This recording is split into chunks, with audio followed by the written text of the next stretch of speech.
ఒక అందమైన తోటలో 2 నెమళ్ళు ఉండేవి. ఒక నెమలి చాలా అందంగా ఉండేది. అక్కడే ఉన్న రెండవ నెమలి మొదటి నెమలి అందాన్ని చూసి అసూయపడేది. ఎప్పుడూ తన అసూయతో బాధపడే రెండవ నెమలి బుద్ధుడి దగ్గరకు వెళ్లి తన సమస్యను చెప్పుకుంటుంది. అప్పుడు బుద్ధుడు నెమలి వైపు చూసి ఇలా అంటాడు, అసూయ అనేది మనసులోని విషసర్పం లాంటిది. అది మన ఆనందాన్ని నాశనం చేస్తుంది. నీ అందం ఎప్పటికీ ఇలాగే ఉంటుందని అనుకుంటున్నావా? కాలం గడిచే కొద్దీ నీ రంగులు మారిపోతాయి, ఈకలు రాలిపోతాయి. అప్పుడేం చేస్తావు అని అడుగుతాడు. అప్పుడు బుద్ధుడు నిజమైన అందం గురించి ఇలా చెప్తాడు. నిజమైన అందం అంటే మనసులో ఉండేది. కరుణ, దయ, మంచితనం వంటి గుణాలు మన నిజమైన అందాన్ని పెంచుతాయి. మొదటి నెమలి అందాన్ని చూసి అసూయపడకు, బదులుగా దాని అందాన్ని చూసి ఆనందించు. నీ చుట్టూ ఉన్న వారితో కరుణ, దయ పంచుకో.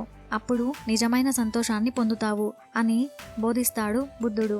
బుద్ధుడి బోధనలను అలాగే పాటించిన రెండో నెమలి తన అసూయను వదిలేస్తుంది. మొదటి నెమలి అందాన్ని చూసి ఆనందించడం, తన చుట్టూ ఉన్న వారితో మంచితనాన్ని పంచుకోవడం ప్రారంభిస్తుంది. కొంతకాలానికి రెండో నెమలి కూడా మొదటి నెమలిలాగే ప్రశాంతంగా, మనోహరంగా ఉంటుంది.